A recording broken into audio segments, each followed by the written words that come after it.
Welcome to Please Me, the award-winning #1 sexuality podcast with big clit energy.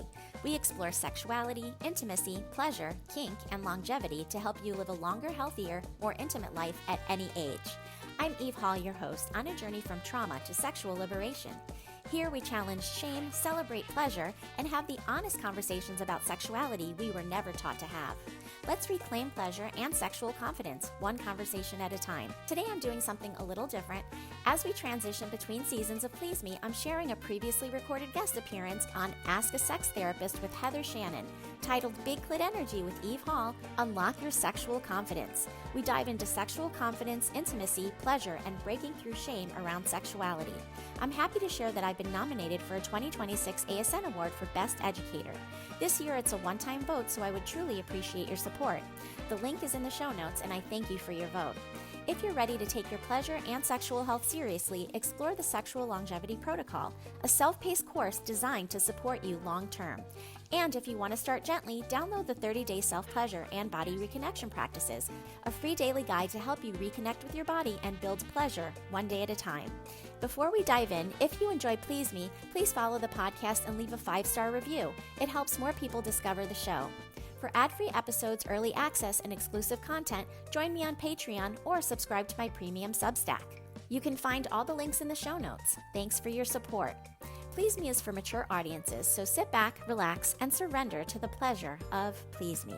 Ladies, let's get personal for a minute. What does your vaginal health routine look like? Because as we mature, our intimate self-care needs an upgrade. If hormone shifts have you feeling dry, less sensitive, or just not quite like yourself, I've got a simple 3-step protocol I'm loving. Every morning I use my lady pump to increase blood flow and wake up the lady bits. And yes, it comes with 3 attachments for all the sensations. Then I apply Shamelessly Aroused by Shameless Care, formulated with sildenafil, the active ingredient used in Viagra, to support stronger arousal, better lubrication, and more responsive orgasms. Pair that with a daily self-love ritual, and you've got a powerful daytime combo. At night, I use Parlor Games estrogen and progesterone creams to support healthy hormone levels and resilient vaginal tissue. Fewer oops moments when I sneeze, and way more confidence when intimacy calls. Dryness, decreased sensitivity, frequent UTIs, incontinence, low blood flow? These 3 upgrades can be a total game changer, because intimate health isn't indulgent. It's essential. And trust me, you'll feel the difference. Hello, everybody. Welcome to another special guest episode of Ask the Sex Therapist. Today, I have Eve Hall with me. Eve is a licensed physical therapist who treats conditions regarding sexual health. She is also a certified health coach who is on a mission to destigmatize conversations about sex and sexual health. Eve is the host of a podcast called Please Me, where she covers all sorts of topics related to sexuality, such as safe sex, kink and fetish, orgasms, big clit energy, relationship options, and so much more. She's the creator of the Growing Orgasm Revolution, where she aims to bring awareness to the orgasm gap and close women's orgasm gap one person at a time with education, awareness, and of course, communication. So thank you, Eve, for being here. Welcome. Thank you. I'm excited to talk to you. I know. I'm excited to talk to you too. I love that you kind of have that combination of the physical therapy background, but also the health coaching when it comes to sex. That's a unique combo. So very cool. Yes, I found that it sort of just happened. Okay. I was a health coach, and I, through seeing lots of patients with these sexual health conditions, it just naturally sort of, people start telling you about, they don't just talk about the physical, they talk about the emotional, they talk about the psychological for sure aspects of the condition on their marriage or their relationships or themselves. And so it just sort of naturally formed, and I decided to start doing intimacy coaching too, because it was already happening. So yeah, that's so true. It's kind of like, so many people wind up being like accidental coaches or therapists, like your personal trainer, your hairdresser.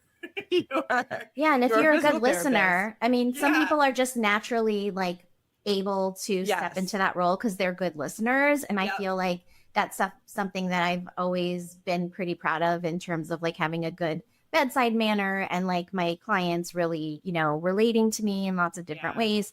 So yeah, absolutely. Yeah, I love that.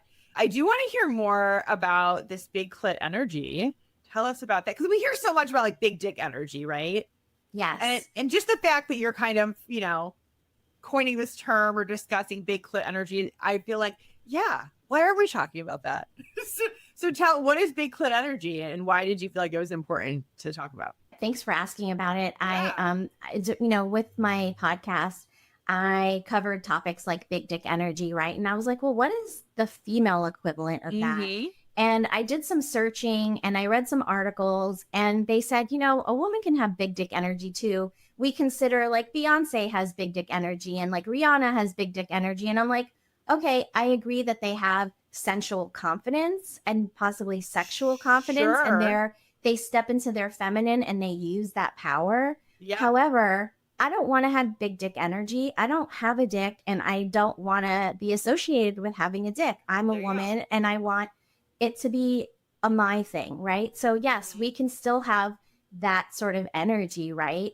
And so the male, the male has the penis and the female equivalent of the penis is actually the clitoris. And so I chose to call it big clit energy. Yeah. And I did trademark it. Oh. So it is something that I coined, I trademarked, and I love to talk about sexual confidence, stepping into that sexual confidence, stepping into that sexual liberation. Everybody needs to like sort of get on that path. And and so building that confidence is a process, but it's a beautiful process. And that confidence translates to all areas of our lives. It translates to the boardroom and to being in front of an audience and to all of the things that you do. Having confidence in your sexuality is going to translate to everything. Yes, absolutely. I agree. And I think it can be challenging because of some of the forces at work in our society. Of course, which is what we're fighting against, right? Right. So how do you work with people to kind of maybe take them from feeling like, I don't know what I'm doing, I don't feel great in my body, I'm so busy I can't even think about sex, to feeling like they're really embodying the big clit energy? Yeah. So, we talk about lots of things that you just mentioned. What around sex makes you feel shame? What around sex makes you feel avoidant? And we try to like sort of break those things down because bottom line is we're getting those messages from every aspect of our lives, whether it be our religious upbringing or the society or the family or your friends, even your friends, Mm-hmm. And so, throwing all of that baggage, once you recognize it, you can really throw that baggage out the window and sort of create a clean slate and think about how you want your sex life to be. What is it that you want to feel? How is it that you want to step into that power? Yeah. And that's step always into that. so good to start there. Like, what do you actually want? Right. I love that. And for some people, it's something very specific that they've never talked about before, like a kink or a fetish or, something that they're afraid to say. And communication can be such a huge barrier in relationships. So I talk a lot about communication and how we can be better communicators. And I love to model, the communication. And so I often will do like a role play on my show at the end with my guests, just to sort of model those conversations because they can be uncomfortable. They can be, awkward. And so modeling that conversation and showing people how these conversations can be had is, I think, really helpful. I agree. Because when I think of somebody who has big clit energy, like she knows what she wants and like she knows how to express it and she's kind of owning her desires, But you're right. Like the path from point A to point B of having the big clit energy is not always an easy one. Yes, it's a process. It's like, any other thing that you want to get better at, it takes practice and communication takes practice. And having big clit energy and like empowering yourself to really love your body, love your, all of these things it's a process. We grow up thinking we're supposed to look like XYZ and getting out of that mindset is a process. It takes time. It takes thought. So absolutely. Yeah. But it's a beautiful process. It's a beautiful journey. And so I love to encourage people to sort of, jump on that path, that, yellow brick road, pink big Right. road, pink brick Yeah. road, or whatever we should recoin that, and get on that path to, starting to move in that direction, because Right. our sexuality is really, our adult, I like to say it's our adult playground. It's where adults Love that. play. Yep. And so if we aren't, enjoying that adult playground, we're really missing out on a lot of joy in life. I think so too. And I think before even becoming a sex therapist, when I was just, generalist, kind of doing holistic or holistic therapy in general, Uh-huh. it really hit me like, wow, everyone's kind of struggling with the same things. And so much of it is hustle culture and just kind of go, do, be more productive, be better, do more, and not so much of like rest, enjoy, be sensual, luxuriate in your sexuality, like embrace pleasure. It's like, where were those messages? They're really nowhere. They're right here. Now, and they're yeah, right this is- and they're yeah. right on my show, and they're Yeah. right on, the shows that are similar to ours, because right. we need that. We need Yeah. that. And I think that people are responding, and lots of people are listening. 100%. And I mean, I think, yeah, as you were describing the yellow brick road, I'm like, if you're listening to this, you're already on the road. Right. Just keep going. Just keep going. Exactly. And sometimes it is kind of questioning yourself. But I think what I'm curious about is, what was your path to kind of getting into this work? It sounds like you probably started out with physical therapy and then it evolved, but I'm also curious, like, do you kind of have a personal connection to this work? Have you had your own yellow brick road? And like, what does that Absolutely. look like for you? Yes, I have had my yellow brick road. Okay. I like to say that I've gone from trauma to sexual liberation. I have a history of sexual abuse as a child. Mm-hmm. 5 people in my life sexually wow. abused me. Okay. And so I feel like, my path started there at 5, and so the repression and the shame around sexuality was there for a very long time. In my 20s, I did a lot of healing around that, around my sexual abuse. I was part of a group called SIA, which I'm sure is still out there. I think it stands for Survivors of Incest Anonymous. Okay. And it's like an AA, like a 12-step program, but it's geared towards, healing from sexual trauma. And that was really helpful. I also did lots of therapy for many years. And so in that experience, I was able to get to the point where I wanted to get married. I wanted to have children, which was something that I didn't want for a long, long time. Okay. Because of the sexual trauma and the feeling of, inadequacy as a mother. I was afraid that I was going to not be a good mother, and so that was like one layer of healing. But I realized that like there are many layers of healing. So I did get married. I did end up in a sexless relationship for many, many years, which, for me was very difficult because I'm a very sexual person. And then I ended up getting divorced. And when I got divorced, I moved to Florida and with my daughters, and became a single mom, and was really ready at that point to just like jump in head first and be like, okay, I want to create a life for myself that is full of pleasure, because I had been so devoid of it for so long.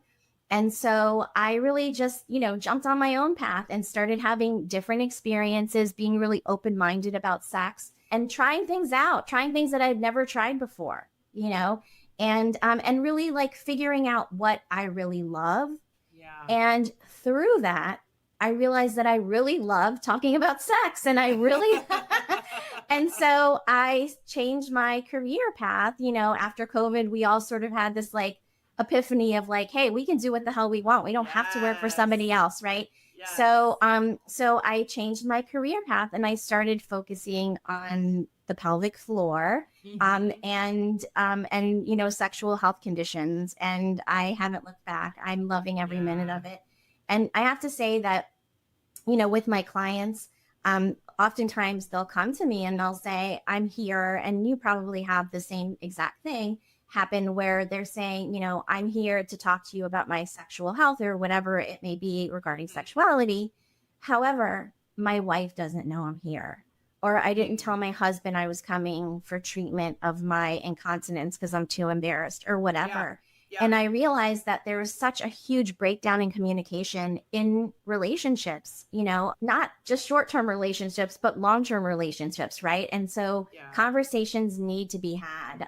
That's the only way that we can move forward. And so I decided to start the podcast because of that. Yeah, that's awesome. And one of the things I love about podcasting, and it's so funny because like some of my long-term friends listen to this podcast and they'll be like, oh, I feel like we've been keeping in touch. And I'm like, no, I have not actually talked to you. But it allows us to feel connected. And I think it really helps normalize the conversation around sex, and just that, like just having this foundation of it's okay to talk about it, and it's not weird, and it's just part of who you are, and we don't have to feel different talking about like our fingernails versus our clitoris. It's just they're both parts of your body, right? Yes, absolutely. Absolutely. Yeah. And you do get to the point where you feel really like open about that, but it's a process. And I can just remember when I was in my 20s and in one of my earliest relationships where the person that I was in a relationship with was really like encouraging me to like, get therapy and all of this stuff, which was wonderful. Right. Yeah. But I just remember having such difficulty communicating with him and not expressing my emotions with him, not expressing my needs with him. And I remember that it was so difficult that I would have to write things on a piece of paper because I couldn't actually say the words. Yep. And to go from that to where I'm at now, like it just shows how much progress somebody can make if they really want to. Yeah. I love that. Thank you for sharing that example. It can be hard to talk about things, whether it's just really emotionally vulnerable or it feels vulnerable because it's sex and it's kind of even taught it's a taboo topic, or it just feels so personal and you've never talked to someone about it before. I had a client share that her boyfriend had never talked to anyone about sex before her. She's the first person that he kind of feels even comfortable enough to try to go there, which is cool, right? But yeah, we all kind of need to start somewhere. And so maybe we start with the podcast and just like, okay, we're just going to let it be one directional, but then pushing yourself to make it two directional, where can you open up? And also, I think I appreciate you sharing because I think it's important to normalize the vulnerability and the discomfort. And, I've certainly been there too, where something comes up related to an intimate relationship or sex. And it's like, oh my God, I feel so vulnerable and I feel kind of shameful. What if I look like a total fool? And what if this person rejects me? And what if, like those fears are all so human and so normal. But sometimes we just have to push through them and say the thing. Absolutely. Absolutely. And like starting with small things, right? Something that you think is going to be easily accepted from the other person. Like, we've never talked about what turns us on. I would love to know like the top 3 things that turn you on. I want to know, like, I should know that about you. We've never had that conversation, and why not start there? Like, that's something that I think people should know about their partners. And I think that the BDSM community does that best, right? And, I think the BDSM community does this best, and also I will say the LGBTQ community as well, because, parts fit differently, right, in the LGBTQ community. So there has to be a conversation about what do you like? Do you want to be a top? Do you want to be a bottom? Are you a switch? Those sorts of things. And then in the BDSM community, they're talking about, what their turn-ons are, what their hard limits are, what they're into, what they're not into. And we should be having these conversations with our partners, because why are we assuming that our partner is going to know exactly what is going to turn us on? That's a ridiculous thought, right? It's a very ridiculous thought that most people have. Exactly. They talk about, what their turn-ons are, what they like, what they don't like. And, we should be having these conversations early on in relationships. We shouldn't be waiting until, years down the road, because you could be partnered with somebody that is not compatible with you sensually, and here you are years later and you're trying to fix things, whereas you could have started off on the right foot at the beginning, or gotten rid of somebody that wasn't gonna want to pleasure you.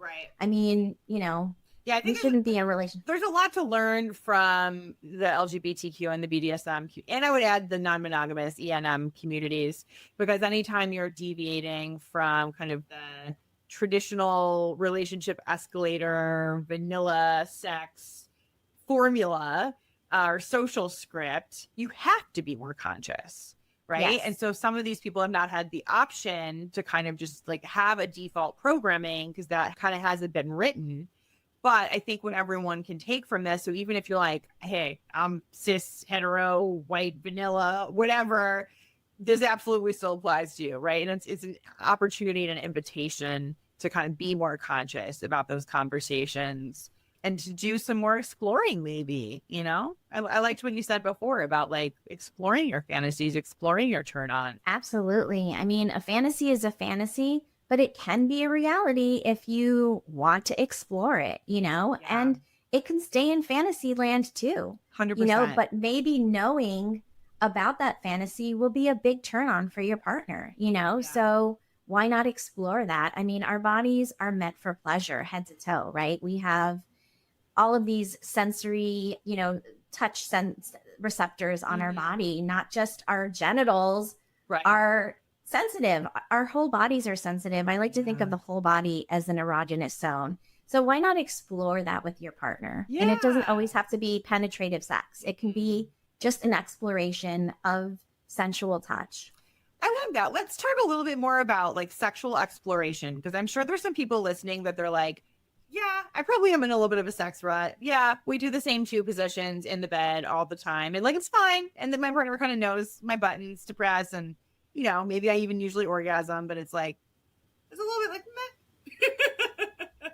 So what are some of your thoughts about like where somebody can start exploring a little bit more, and how do they kind of start opening their minds? Yeah, I think that you hit the nail on the head when you said that, sometimes people get into a rut, right? And they do the same positions. And, I'm not going to lie, like I have my favorite position that I like to orgasm from. Yeah. And I'm not getting rid of that position. I love that position. It's my fave, you know what I mean? Yeah. But how can we sort of like expand on that? And I think that, thinking about sex is not just penetrative sex and what you see in the movies, right? You're always seeing people like having penetrative sex. Sex is so much more than that. It's foreplay. And I want to bring the idea of foreplay being part of the sexual act. Yes. Because it's necessary and women need it. And women need 20 to 25 minutes of warm up before we're even prepared or ready for penetrative sex. And so it's so important to sort of explore your entire body. So I like to talk about, exploring head to toe and maybe doing some touching that's non-sexual, and just exploring the parts of your partner's body that are sensitive to touch that feel like sensual touch, right? Because sensual touch doesn't necessarily just come from the genitals and your nipples, right? You can have sensual touch from the back of your neck or your lower back or your inner thigh or even your feet, So learning what those areas are that you like to be touched is important, and knowing what those things are so that you can translate them to the bedroom. Because, and if you don't explore, you're never going to know. So, trying to build curiosity around our sensual lives. So I really love to think about the whole body as being an erogenous zone, not just the erogenous zones that you think about your genitalia, right? But your whole entire body being an erogenous zone, because when your body is perceiving sensation that's sensual, it's going to light up that part of your brain, the sensual part of your brain, the clitoral area, right? And so no matter where on your body you're touching, if it's perceived as sensual touch, that is going to be triggered in your brain. So a lot of times people talk about different types of orgasms, right? Nipple orgasms and whatever. There's like a zillion kinds of like quote unquote orgasms that you can have. Mm-hmm. But the bottom line is it's sensual touch that's being perceived by your body as sensual touch. And so it's lighting up that clitoral area. Yeah. So isn't that so interesting how like just, I don't know, our nervous system works and how touches in different parts of the body can stimulate other parts, you know? Absolutely. I think that's so cool. We're so interconnected, you know, and it is really fascinating. But, you know, exploring that, trying to really hone those skills, trying to figure out what those areas are on your partner and letting your partner know what those areas are on you. That is really how we're going to get those pleasure needs met and that orgasm gap closed, because the orgasm gap does exist. Yes, absolutely. And yeah, we have a whole episode on that we'll link to in the show notes as well. But the basic gist is that, you know, male-bodied people are having more orgasms more consistently than female people. And also when it's two females, they're having more than when it's a male and a female partner, which is interesting. So there's some interesting data there to explore. And so I'm glad you're working on that, Eve. Yeah, absolutely. I think, you know, statistics really bring home what we're trying to talk about. And, you know, you mentioned that you had another episode about it, and I think it was with Dr. Lori Mins, correct? Yeah. Well, her book is amazing. I love her book so much. It's amazing. Yeah. And in her book, she talks about the statistic of only 3 to 5% of women can orgasm from penetration alone. And, you know, there's other studies that have been done that talk about higher numbers than that, but they don't weed out the difference between penetrative sex and then penetrative sex plus stimulation of the clitoris, right? So of course, if you have clitoral stimulation and penetrative sex together, that's going to increase your ability to orgasm because you're doing the external stimulation too. But if you look just at penetrative sex by itself, only 3 to 5% of women can orgasm from penetration alone. That is crazy. And if we're only focused on penetration, we are missing out so much. And so, you know, I think that women should feel empowered to want to close that orgasm gap for themselves. And I know that in my relationships in the past, there has been an orgasm gap that existed. And no, in my relationship now, I'm not constantly just focused on, you know, the end result, right? Right. And you want to enjoy like the entire process. But if you think in your mind, I'm not going to orgasm, you will never orgasm. So you have to have that internal confidence to know, and also to know what works for you. Yes. And I think that goes to the sensual exploration you're describing, you know, so if you're not 100% sure what works for you, it's going to be hard to communicate that with a partner. So just doing the sensual exploration can help. And then earlier you mentioned kind of the kink exploration and fantasies. And I think that's another area that, you know, really is sort of like ripe for closing the orgasm gap. You know, the more you understand the mental turn-ons, which can turn into physical ones too. Exactly. The better, right? Exactly. And the more you communicate those things with your partner, the better you're going to be able to close that gap. And words have so much power. And I love dirty talk, and I love talking about dirty talk. And, you know, if you have a kink, say, for instance, I like to be spanked, right? Yeah. And I'm in the middle of it, you know, and I'm like really close. And I know that if my partner introduces that at the moment that I'm at, it's going to help me to get there, right? Yeah. Isn't it going to be great if you have the confidence to be like, spank me, you know? Yes. And say what you need. We need to be able to say what we need and, you know, help our partners to help us. And I think that for the most part, our partners do want to help us receive pleasure, help us explore pleasure. And if they don't, please kick that one to the curb. Bingo on that. But what if it's your husband of like 20 years or something? You know what I mean? Well, so hire a coach or a sex therapist. Exactly. That's where we come in, where our specialty comes in, where we are needed to kind of like change those patterns. Right. Right. Because sometimes, I think a lot of the culture can be sex is about the man, sex is about penetration, sex is over when the man comes. And it's like, No. it puts a lot of pressure on men to perform. True. And it also really reduces sex when it is so much more expansive. So I think a lot of this is about expanding your definition of sex, expanding your definition of pleasure, kind of having a lived, embodied experience of what brings you pleasure. And it might not be what you're expecting, which I think is kind of cool. I do too. And I'm always learning new things that turn me on, and it's a continual learning process. And, our bodies change as we age. They are going to, the position that you used to do and was your favorite back in the day may not be what it's going to be in 30 years, because you're not going to possibly have the strength, or maybe your muscles will be different down in the vaginal area or whatever, you know what I mean? There's like your body changes, we have hormonal shifts, etc. So we should be thinking about how we can be transitioning and enjoying sex throughout our whole lives. I love that. Thank you for making that point, because I do think that we latch on almost to like how sex was in like our 20s or something, and we think that's how it's supposed to be. But yes, it's true everything you just said about our bodies changing, and that doesn't mean sex gets worse. It can actually get better. It does get better. I mean, right? So much better, because you know yourself more. You're throwing away all those hangups that you used to have about, can you see the dimple on my ass, like the cellulite or whatever, you're throwing away all those hangups. As you get older, you just naturally do that. I think a lot of women do, but a lot of people need a lot of help with getting rid of that. All of that crap that we like get programmed into believing. So much crap in there. Yeah. But I think, as you get older, you sort of are growing as a human being, emotionally and hopefully spiritually and all of those things. Yes. And so, the sex does definitely get better as you get older if you are focused on making it better.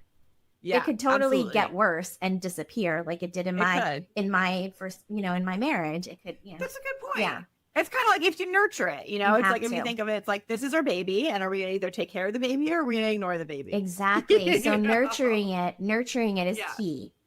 Yeah, I think so too. But the nurturing can be fun. A lot of people are like, sex feels like work. And then usually that means there needs to be some kind of mindset shift more towards, what do I want and what would I enjoy? And if I were to throw everything out the window of what I'm supposed to do or should do, where am I actually at with pleasure? But yeah, we need to kind of ask ourselves those questions. Yeah. And why does it feel like a chore to you? Why does it feel like work? Why? It should feel like joy. It should feel, the ultimate thing is to, feel pleasure, right? And we were luckily, built to feel and express pleasure and love. And so I always say, everybody deserves love and everybody deserves pleasure. And if you're not giving yourself that, I feel like you're missing a big part of like being a human being. Yeah, I think so too. And I do think we can get reduced to like, human doings and, all the tasks. So so let's not make sex one of the tasks. Right. But that can be easier said than done sometimes. So, okay. So one other question I have is, let's say we have a couple and they're like, sex life is fine, but we're kind of doing the same basics. And we kind of have figured out some erogenous zones, but we do want to explore different fantasies. Sometimes what I find is like people don't really know what they want until they try some things. So where do you recommend people start if they're like, I kind of want to try some things, but I don't even really know what I want to try yet? Together, the couple can research things or research things on their own and then share it with their partner. And I have to say, I think porn is a great place to start, because yes, there is porn that's, male centered, and unfortunately most porn is, but there's a lot of female centered porn now too. There is, which is nice. Yeah. So I think, hey, I saw, this position and this was really interesting to me, or, there was this one, video that I saw where the woman was with two men, and that really interests me. That's pretty high level getting to that point. We have some advanced listeners. Yeah, but being able to express those things, express those fantasies, and so absolutely, that's one place to look. Then there's erotica. Erotica is a great Yep. a great way to sort of like turn yourself on if you are having a hard time getting into the right mindset. So erotica is a great place to look for ideas. And I think a lot of people have ideas already. Yeah. And they just can't verbalize them. They're like, I know I think I would like this, or I've liked this in the past with another partner, but my new partner doesn't do it and I don't know how to say it. So, building curiosity around the sexual, playground. And let's create a game around it. Let's see what we can introduce that we can both enjoy. And the idea is for both to enjoy, right? Not to do something that only one person is enjoying and the other person is doing just because the other person likes it, right? But, thinking about all of the kinks that people have. And, 45% of Americans consider themselves kinky. So it's not. It's a large number. I know. Yeah. It's not even that, abstract of a thought process. You know what I mean? No. Like a lot of people are thinking about kinks and the things that they like. And a lot of people are doing kinky things and not even realizing that they're doing kinky things. It's just right. Yeah. So no, this is something I like. But and the word kinky and identifying as kinky, it's so like nebulous. It's like, where even is that line? I don't know. If you're listening, it doesn't really matter. It doesn't matter. If you like it, share it with your partner. If you like it, share it with your partner. Yeah. And hopefully they'll be open to listening, Oh yeah, you're right. And that's a huge part of it is like, it's not a one-way street here. If your partner is sharing, be a safe space. If you're the one sharing, like tell your partner what you need when they're listening, Yeah. So that you feel no safe. Judgment zone. I love wearing a bra, said no one ever. If you're tired of discomfort and want a great bra alternative, I highly recommend Cakes. I gave up bras during COVID and searched everywhere for something better, and Cakes is the best solution I've found. They offer adhesive, non-adhesive, and push-up options that give a seamless look under your clothes without straps or discomfort. If you're tired of racing to your car to pull your bra off at the end of the day, it's time to get your Cakes. I haven't looked back, and I know you won't regret it. Check the show notes for the link. If you've ever wished sex could feel more connected, more intense, or honestly just more fun, you need to check out Shameless Care.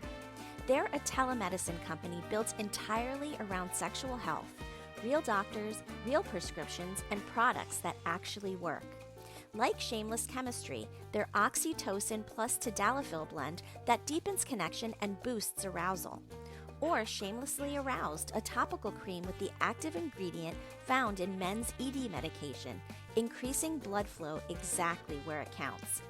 Every order includes a short video introduction from your doctor, transparent pricing, and no subscriptions ever. Just real, sex-positive healthcare that delivers results. Because you're a Please Me listener, you can use coupon code PLEASEME for $15 off your order of any product on the Shameless Care website. Use the code PLEASEME, that's PLEASEME, at checkout to claim your $15 off. Again, that's shamelesscare.com, code PLEASEME. Because great sex shouldn't be complicated.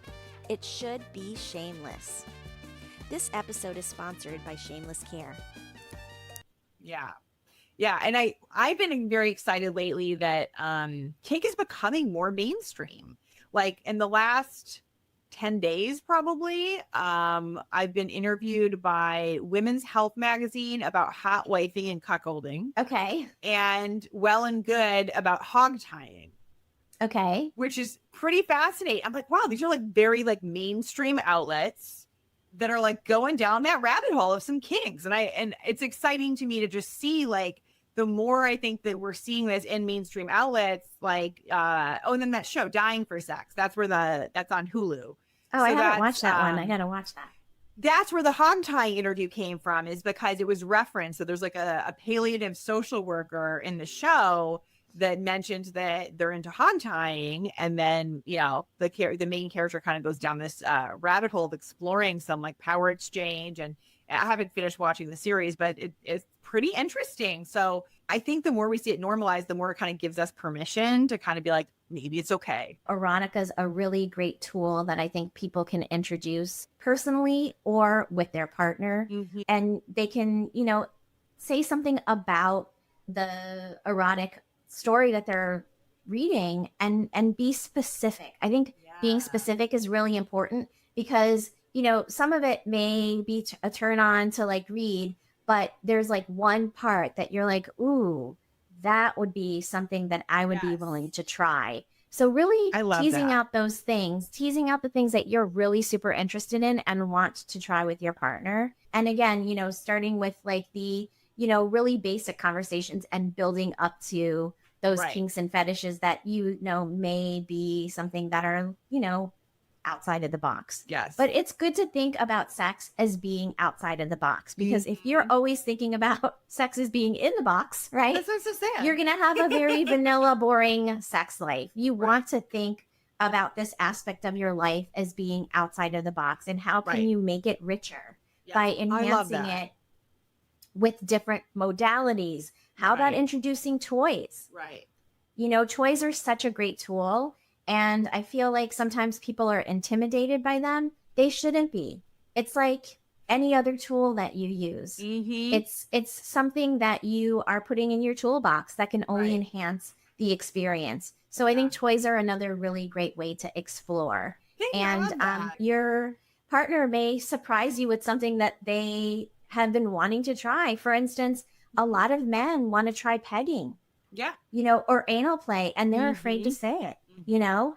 And so, you know, talking about these things and you know, really exploring is really a beautiful thing. Yeah, I think you're right. It's like the more you explore, even if it is just talking about different things you could do when it comes to sex, you might decide no, right? Like, we're not trying to make anyone be like inauthentically kinky or using toys if it's not something you're excited about, but like there's probably something that's just outside your comfort zone that would be appealing to you. So the idea is like, start expanding your comfort zone by having these conversations. You know? Yes, absolutely. Get uncomfortable, because that is how we grow, right? Yeah, absolutely.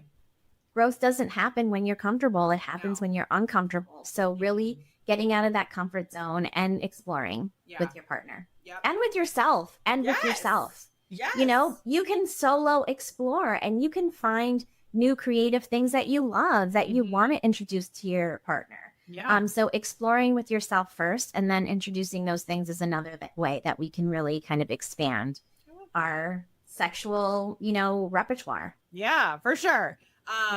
And then, I will also add, I have a video on setting up a FetLife profile. So we'll link to that in the show notes, because just seeing what other people are into and what other people have on their kink list can just be like, oh, actually, I would like to try that. Oh, I'm maybe a little curious about that. Oh, I'm going to put that on my list.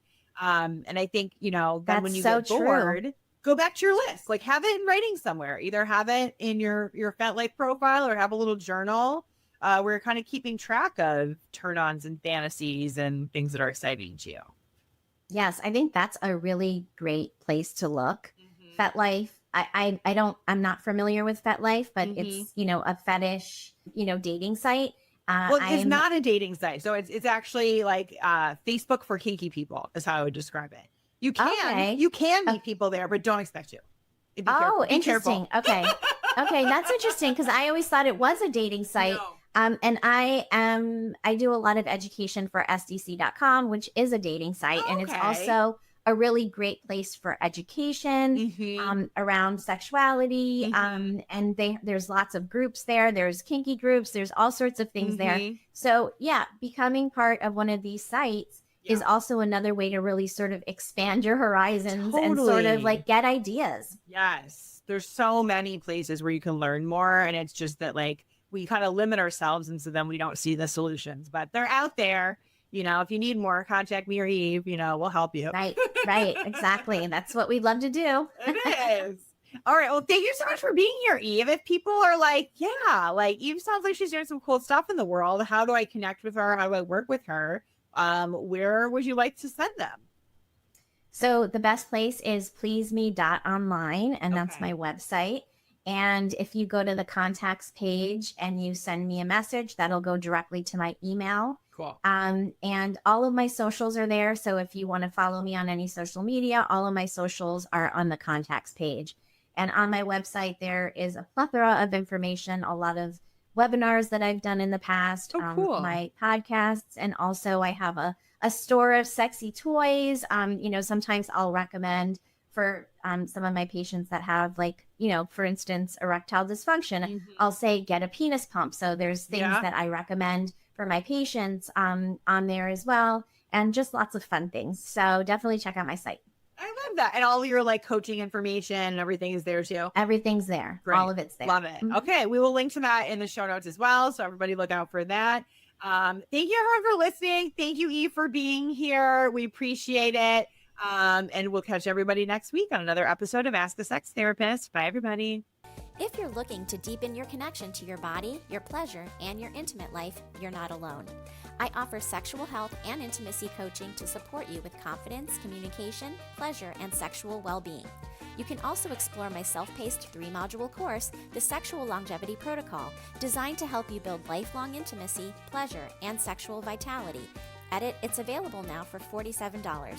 If you're ready to take the next step, you can book a free 15-minute discovery call. The link is in the show notes. Thank you for being here. Are you looking for a sexy date? Look no further than SDC.com. SDC.com is the premier ethically non-monogamous website that is worldwide. It also hosts a wealth of information on sexuality and sexual health, and I host a free live webinar monthly on the site.